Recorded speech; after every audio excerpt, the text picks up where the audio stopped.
Salut, c'est Toyako et aujourd'hui je vais te faire une petite présentation d'un manga. En commençant cette chaîne, c'est quelque chose que je voulais beaucoup faire, c'était présenter des œuvres qui me plaisent, mais je me suis demandé sous quelle forme, parce que voilà, sur YouTube il y a déjà beaucoup de contenu. Et j'ai une petite idée, alors là je vais parler du manga sans donner le nom de l'auteur, de l'œuvre ou même des personnages. Et je vais essayer un peu de te donner envie de découvrir cette œuvre. Donc pour ceux qui connaissent, vous allez sûrement reconnaître parce que faut quand même que je donne des éléments qui sont assez précis sur le synopsis.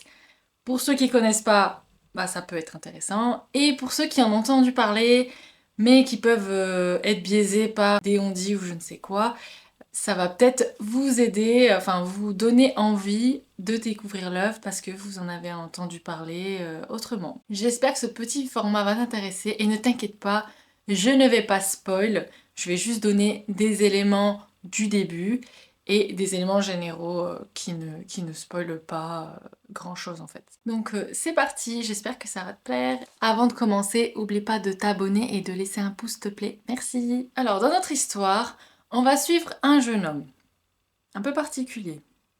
Bon, c'est un maître de kung-fu, le gars il s'estape, là il n'y a pas de souci. Mais ce qui le rend encore plus spécial, c'est sa maladie. Il a une condition très particulière qui fait que s'il ne fait pas rire les gens autour de lui, il souffre d'énormes crises où il ne peut plus respirer. C'est vraiment atroce. Donc même si c'est pas vraiment ce qu'il sait faire, eh ben, il est un peu obligé d'essayer de faire rire les gens. Donc voilà. Sa vie, son quotidien tourne autour de ça, même s'il n'est pas très doué là-dedans, il n'a pas le choix. On a deux autres personnages dont il va croiser la route. Tout d'abord, un petit garçon. Donc ce petit garçon, son papa vient de décéder et lui a légué une fortune inimaginable. Cependant, ce petit garçon, déjà il avait plus sa maman. Donc là, il se retrouve orphelin.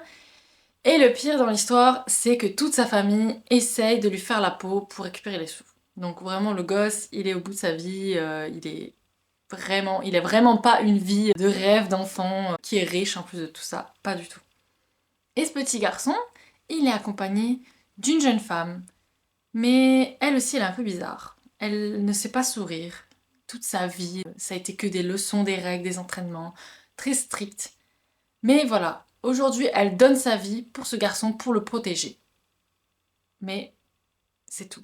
Il n'y a rien d'autre. On dirait qu'elle passe à côté de quelque chose de très important. Et le petit garçon et la jeune femme vont croiser la route du jeune homme. Lui, il va tout faire pour les aider. Enfin, il va les rejoindre et les aider dans leur mésaventure.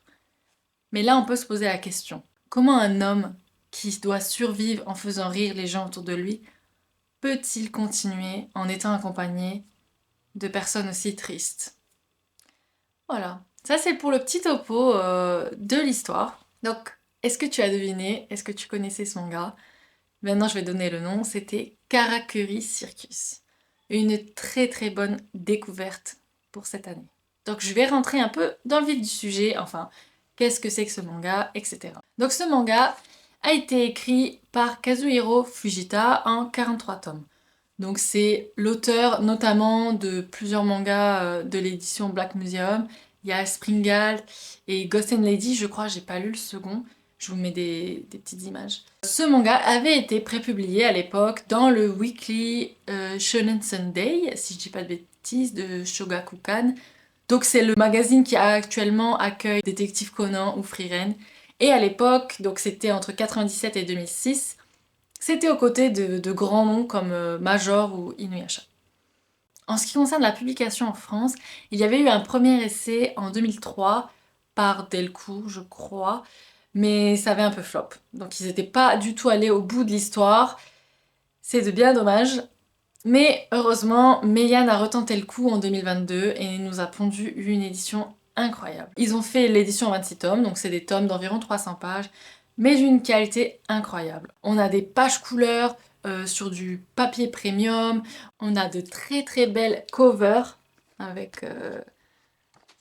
ils ont même fait un peu le côté cirque, le rideau du chapiteau et tout. Non, vraiment, c'est magnifique. Le format, il rend la lecture super agréable, c'est-à-dire qu'on peut vraiment apprécier les dessins de l'auteur parce qu'honnêtement, c'est très bon, mais c'est très dense aussi, il y a beaucoup de textes, il y a beaucoup de personnages, pas mal de détails, Donc le format, il est top. Les tomes, ils sont à 12,95 € et franchement, vu la qualité, moi je trouve que c'est pas dégueu. Puis c'est 300 pages, hein, c'est pas un tome classique.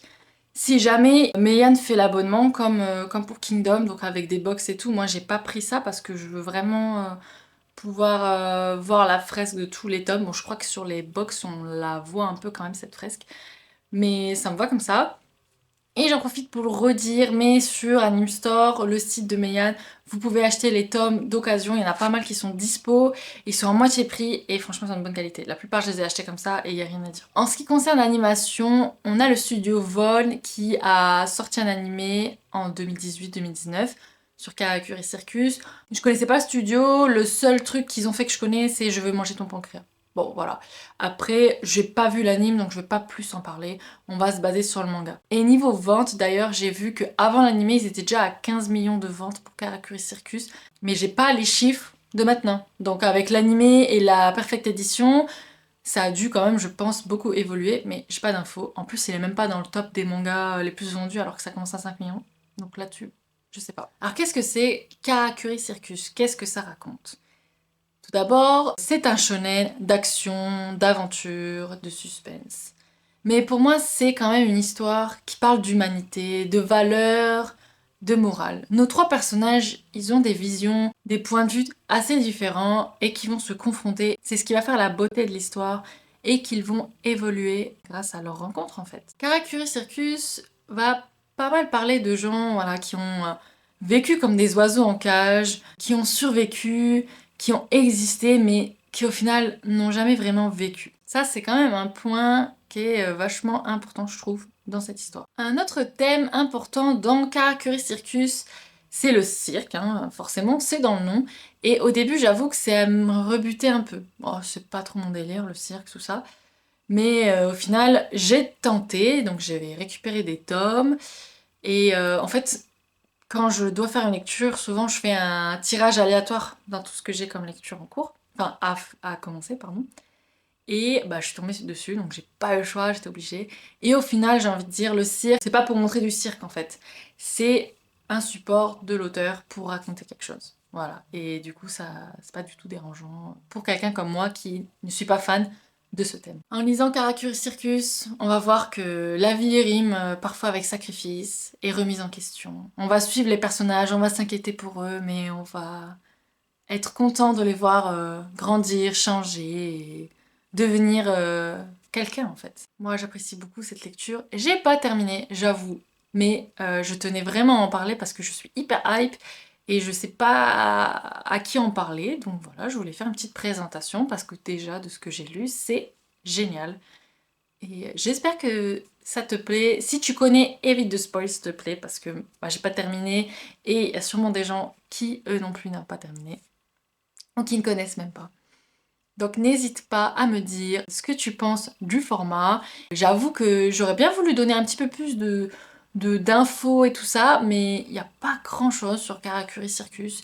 Je sais qu'il y a un jeu qui a flop, il y a eu des adaptations autres que l'animé, mais bon c'est vachement resté au Japon, donc pas trop intéressant je pense pour le public français. J'espère que tu vas me faire un petit retour. Et oublie pas de laisser un pouce bleu, de t'abonner comme d'habitude. Et je te dis à bientôt. Ciao!